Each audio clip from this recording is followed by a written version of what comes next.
الرحیم ناظرین، آپ دیکھ سکتے ہیں اس وقت میں امیر جماعت اسلامی پاکستان جناب سراج الحق صاحب کے ساتھ موجود ہوں۔ ان سے ہم تازہ ترین سیاسی صورتحال کے حوالے سے بھی بات کریں گے۔ انہوں نے یہاں پہ خطاب کیا، انہوں نے فرمایا کہ لاہور جو ہے اس وقت سب سے زیادہ آلودہ شہر ہے دنیا کا، اسلام آباد ہر قسم کی آلودگیوں سے پاک ہے کیا؟ بسم اللہ الرحمن الرحیم۔ اسلام آباد میں بھی دھند ہے اور سیاسی آلودگی ہے، غیر یقینی سچویشن ہے، اور اگرچہ کل حکومت نے کوئی 7-8 ووٹوں کی اکثریت سے ایک پورا نظام بلڈوز کیا ہے، لیکن ان کے چہروں کو دیکھ کے اس پر بھی اطمینانی ہے، اور وہ بھی اطمینانی اس کے مس مینجمنٹ اور خراب کارکردگی ہے۔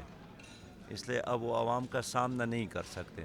جتنی تقاریر تھی وہ لوگوں نے سن لی اور بار بار سن لی، جتنے الزامات تھے وہ لوگوں نے سن لی اور بار بار سن لی۔ عوام چاہتی یہی ہے کہ ان کے مشکل کو حل کرے۔ اب حکومت کہتے ہے کہ نہیں، ابھی تو ہم نے 5 سال تک گزشتہ حکومت کے گن کو صاف کرنا ہے، تو اب اس حکومت کے گن کو صاف کرنے کے لیے اور 5 سال چاہیے۔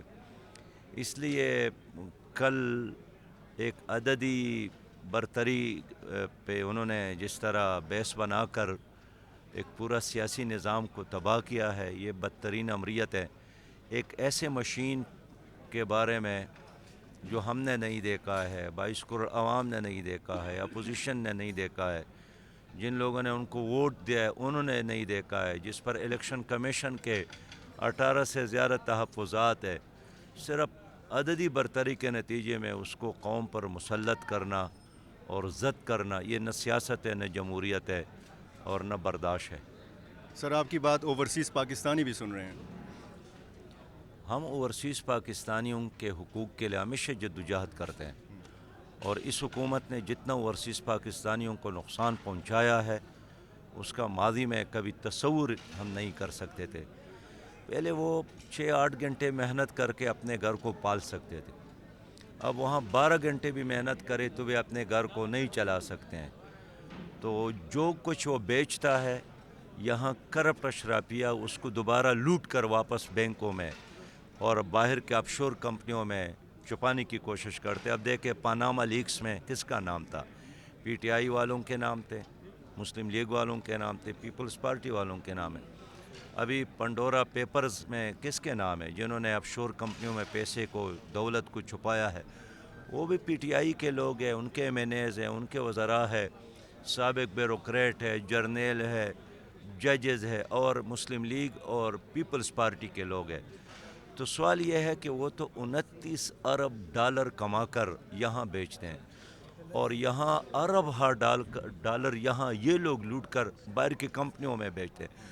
باقی جہاں تک ان کے ووٹ کا مسئلہ ہے، جماعت اسلامی ہمیشہ ان کے ووٹ کے حمایت کرتی ہے کہ ان کو ووٹ کا حق ملنا چاہیے، لیکن ہم خلاف ہے دھاندلی کا، ہم خلاف ہے غیر شفاف نظام کا، ہم خلاف ہے اس سسٹم کا جن کے بارے میں عام انسان کا بھی یہی تصور ہے کہ میں کسی ایک کو ووٹ دیتا ہوں اور نتیجہ کوئی اور نکلتا ہے۔ تو اب تو ان ہاؤس تبدیلی کا کوئی خواب نہیں دیکھنا چاہیے نا؟ دیکھیں، ایک ایسی تبدیلی کہ چچا چلا جائے اور بھتیجا آ جائے، یا بڑے بھائی کے بجائے چھوٹا بھائی آ جائے، ہم اس کے حق میں نہیں ہیں۔ ہم اس تبدیلی کے حق میں ہیں جس کا فائدہ عوام کو۔ یہ تو سٹیٹس کو کے لوگ ہیں، پیپلز پارٹی، مسلم لیگ اور پی ٹی آئی اور پرویز مشرف کا ٹولہ ہے، جو کبھی 2 ادھر ہوتے ہیں 4 ادھر ہوتے ہیں، کبھی 4 ادھر آتے ہیں 2 ادھر جاتے ہیں۔ ایک ہی سٹیٹس کو کے فیسیلیٹیٹر ہے، آئی ایم ایف اور ورلڈ بینک کے غلام ہیں، اور سودی نظام پر سب کا اتفاق ہے۔ اور یہی وہ لوگ ہیں جنہوں نے ہمیشہ آئی ایم ایف اور ورلڈ بینک کے کہنے پر پاکستان کو چلایا۔ اب میں آپ سے عرض کروں، دیکھیے جب پرویز مشرف ملک پر مسلط تھے 6,000 ارب کا قرضہ تھا، پیپل پارٹی کا دور آیا 14,000 ارب کا قرضہ، مسلم لیگ کا دور آیا 24,000 ارب کا قرضہ، پی ٹی آئی کا دور آیا تو اب 47.8 ٹریلین تک قرضے پہنچ گئے۔ تو ایک ہی طرح کا ایک سٹیٹس کو، ایک نظام ہے جس نے غریب عوام کے لیے اب جینا ناممکن بنایا۔